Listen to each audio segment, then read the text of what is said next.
Zimbabwe is going through a crossroads. It's a country that is grappling with the need for change, positive change, to move away from dictatorship to a pluralistic society that believes in multi-partyism and a true democracy. I've gone through terrible experiences in terms of being abducted by the army, being threatened to be killed by soldiers who had abducted me on the 9th of March 2002 in a place called Voluntary. There is also on the 20th of September 2002 when a member of parliament, Roy Bennett, had been abducted by intelligence officers and taken to a detention camp that is housed at a police station in Chimanimani. When I went to try and assess his condition and find the reason for him being picked up by the intelligence agents, they also came out touting some guns and were in fact pointing guns in the direction of my head to say, "We will shoot you." So we have gone through rough periods with the police as a result of trying to do my work as a lawyer. So it's not easy.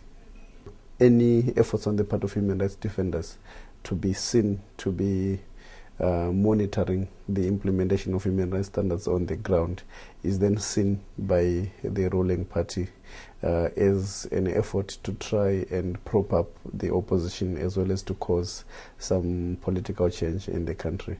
So as a result, there is a lot of hostility, and it's not the pleasant of jobs to do as of now. So the state is in a state of panic. The government itself is in a state of panic. It's frightened that there's a likelihood that there might be political change. So the implications on the human rights defender is that you find that the state has now been able to have a network of individuals who are acting as intelligence officers, monitoring the work of human rights organizations, human rights defenders. So there's that constant surveillance where you're operating under the radar of the state.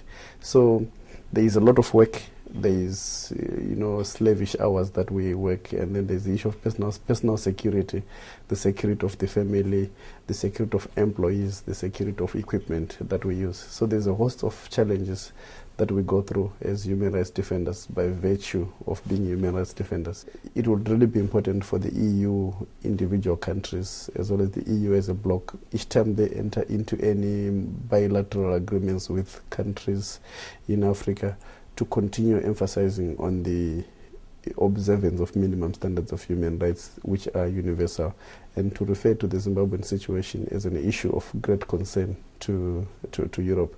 Then that way it will force the Africans, when they meet by themselves, to then say this Zimbabwean situation is introducing a complexity in the way we have our own bilateral and multilateral relations, and that might be an incentive for them to apply pressure on the regime in Zimbabwe to accept positive change.